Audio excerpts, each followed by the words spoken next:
Hello, my name's Keith Cooper from Northlight Images, and in this video I'm going to talk about aspects of printing, in particular what printer marketing doesn't say. This is the stuff that printer companies know perfectly well. I've chatted to some of them about it when I've done testing. It doesn't fit their marketing message, so they don't include it. It's also partly one of the reasons why I never ever recommend best printers. If you contact me in private, I may be a bit more forthcoming about my views about printers, but in general my answer is always it depends, and it depends on what you want. Now, what is it that they won't say? It's that actually most modern printers are as good as it's going to get for quite a while.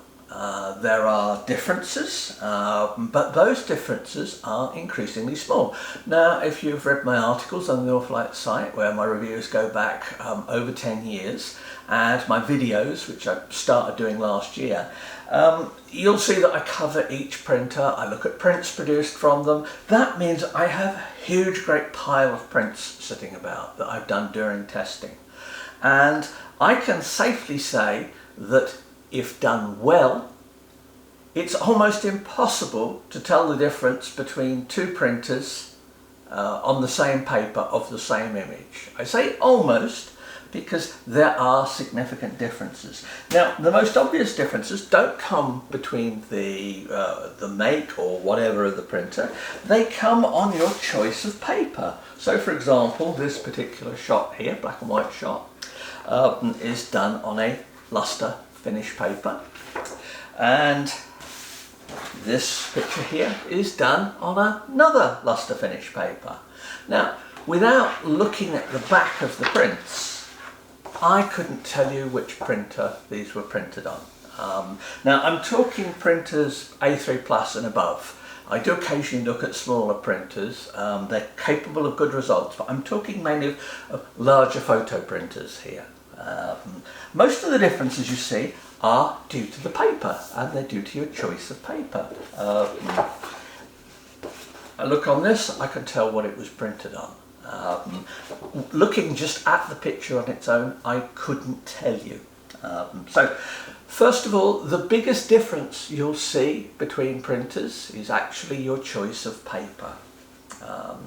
Secondly, there is the choice of whether you use dye-based inks or pigment-based inks. Now, pigment-based inks in general work much better for black and white, and both of these were done on pigment ink printers. This one was actually done on a dye-based printer. I might have thought it would by looking at the print, but I couldn't tell you without actually looking on the back. So I always make a note in pencil on the back of prints, because I know that modern printers are capable of such good results. Now, this doesn't suit the marketing message, because to say our brand new printer X produces just as good prints as the previous model, that doesn't fit a handy, pithy marketing message. So you don't get that. You will see that this has got an extended gamut, this has got a new ink set, this has got... Yeah, it will have all of these things, and they do make a slight difference. But the problem is, the only way you can normally see the difference is to print, and I would say use a test image of some sort, because you know what it is. And I have hundreds and hundreds of prints of this test image on different papers, different printers and things. And I look at them and yeah, I can see differences, but the differences I'm seeing are almost always the different paper that I've used, not the printer that was used. So why would you choose a particular printer? Well, sometimes the ink set may have a slightly bigger gamut, range of colours that may suit your work.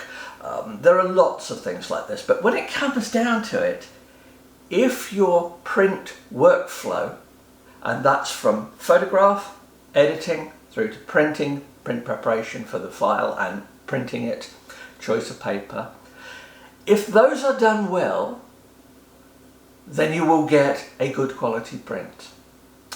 If you use colour management, and obviously I use good quality monitors, I calibrate my screens, I produce printer profiles. You can get printer profiles from many paper suppliers. There's nothing, nothing special about that.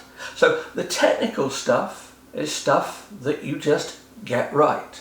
Now you can tweak it, but when it comes down to it, even the tweaks don't necessarily make much of a difference. Now, if I'm doing a large print, such as this one up here, now I happen to know this is printed on a printer that supports long paper. I couldn't tell you, without looking on the back, exactly which printer it was done on. It's obviously a large-ish printer because you can see from the size of the print. But there's nothing immediately about the print itself that tells you what the difference is. And that's the key to it.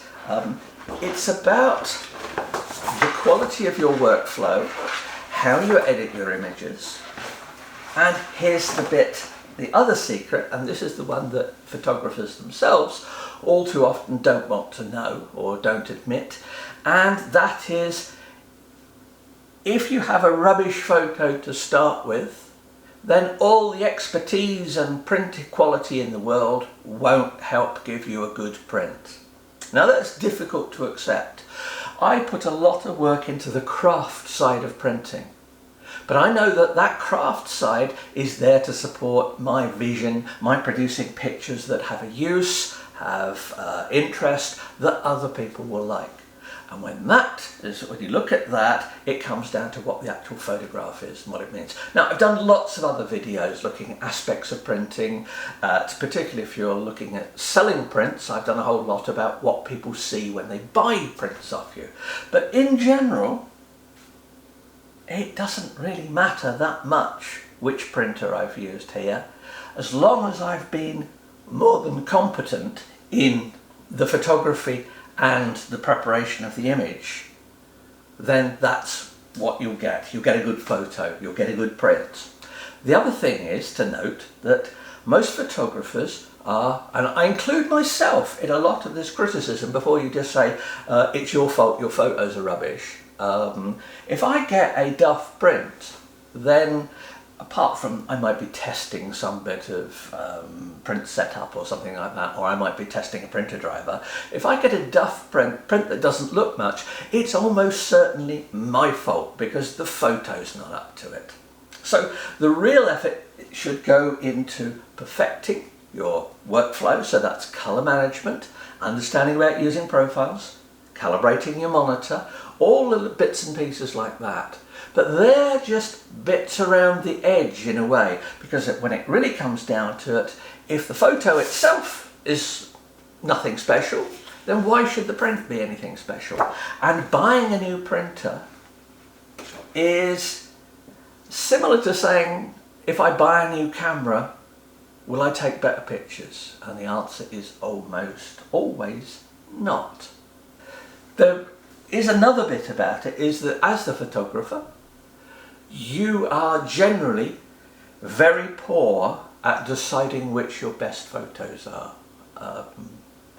Assuming you don't just print for yourself, nothing wrong with that. I do prints for myself, I've got them in the office and various bits and pieces around the house. But they have to pass another strict test, and that is, does Karen, my wife, who's a photographer herself, does various things, works with a business, does she like the pictures as well? Because one of the things I value is she will actually just look at a picture that I think is a tour de force technically and go,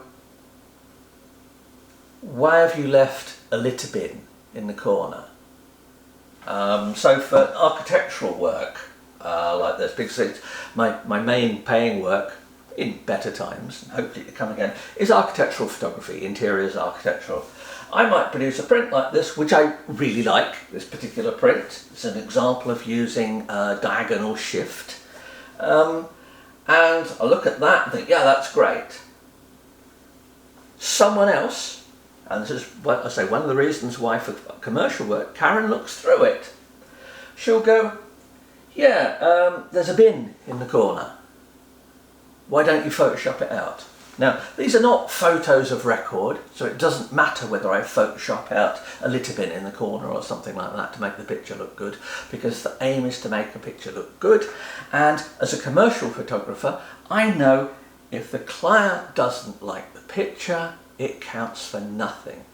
Now, that's in a way quite a strict criticism, because I've got people paying for my work. If they don't like what I'm doing, well, it may pay me, but they won't hire me again. So I've got to look at that photography aspect of it as well.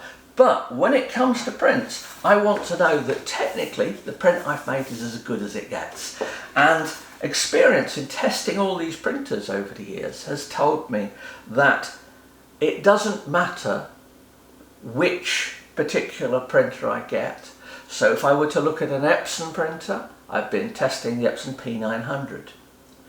Now, the differences, say, between the P900 and its predecessor, the P800, in terms of print quality, are almost invisible to most people. What you do get is you don't get the black ink swap, you get a nice screen on it, you get lots of usability related issues. You are changed, fixed, whatever, between printers. Similarly between the old Canon Pro 10 and the Canon Pro 300. They use the same print head, they use effectively the same inks. It's no surprise there's no big difference in print quality. But in terms of usability, they are almost light years apart. I never liked the Pro 10 because it's on papers like this, and this is a matte art paper, you would have enforced margins and various other. That annoyed me an awful lot, and I would never happily use that print. The 300 fixes almost every problem I thought of when I looked at the Pro 10. Those are the differences you see in printers. So look, when you look at, if you're looking for a new printer, when you look at printer marketing materials, filter out some of the technical guff. It's there to impress people who deserve to be impressed by it. See through that. Look at what the printer's actually going to do for you. And remember that a rubbish photo still makes a rubbish print. So even when you've perfected your printing, whether it be test images and whatever, and there's another test image, so on a very glossy paper, even when you've perfected this, you've got a good mark, everything else, remember it's always about the photograph itself. Yes, printing is fun to do. I really enjoy doing printing. It's a challenge, the technical side, but I never forget that it's about producing pictures in the end. So hopefully that's of some interest. Do have a look at some of my other videos, subscribe to the channel. I've got lots of videos looking in printing at the business side of selling prints, and I've got masses of articles on the Northlight site that look at some of the editing and colour management with reviews and everything like that. So hopefully that's been of use. Thank you.